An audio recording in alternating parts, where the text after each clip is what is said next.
మద్వయం భద్వయం చైవ భ్రత్రయం వచతుష్టయం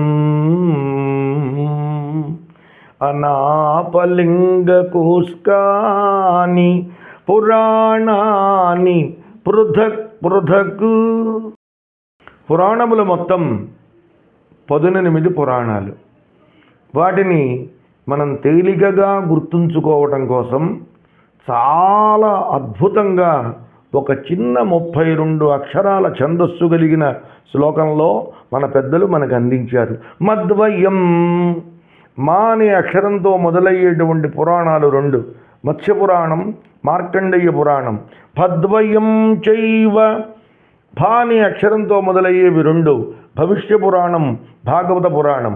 భ్రత్రయం, బ్ర అనే అక్షరంతో మొదలయ్యేవి 3: బ్రహ్మపురాణం, బ్రహ్మాండ పురాణం, బ్రహ్మవైవర్త పురాణం.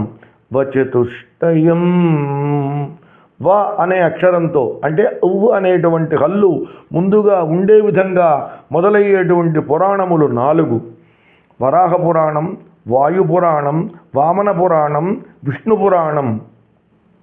అనాపలింగకూస్కాని, ప్రతి అక్షరానికి ఒక్కొక్క పురాణం.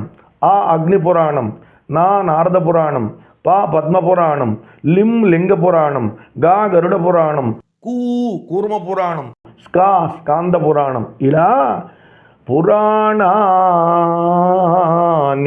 పృథక్ పృథకు, పురాణములు వేరువేరుగా ఉన్నాయి. అంటే 18 రూపాలతో మహాపురాణాలు ఉన్నాయి అని మన పెద్దలు మనకు అందించారు.